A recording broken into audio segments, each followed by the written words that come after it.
വിശുദ്ധ പൗലോസ് അപ്പോസ്തലൻ റോമാക്കാർക്ക് എഴുതിയ ലേഖനം 8-ാം അധ്യായം 31-ാം തിരുവചനം.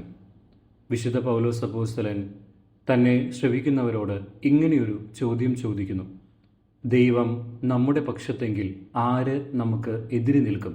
വിശുദ്ധ പൗലോസ് അപ്പോസ്തലൻ്റെ ആത്മവിശ്വാസം നിറഞ്ഞ ഒരു ചോദ്യമാണിത്. നിയമാവർത്തന പുസ്തകം 23-ാം അധ്യായം 14-ാം തിരുവചനം: നിന്നെ സംരക്ഷിക്കുവാനും നിന്റെ ശത്രുക്കളെ നിനക്ക് ഏൽപ്പിച്ചു തരാനുമായി നിന്റെ ദൈവമായ കർത്താവ് പാളയത്തിലൂടെ സഞ്ചരിക്കുന്നുണ്ട്. ദൈവത്തിൻ്റെ വലിയ കരുതലിൻ്റെയും സംരക്ഷണത്തിൻ്റെയും സൂചനയാണ് ഈ വചനഭാഗങ്ങൾ നമുക്ക് നൽകുക. ദൈവം എപ്പോഴും നമ്മോട് കൂടെയുണ്ട്.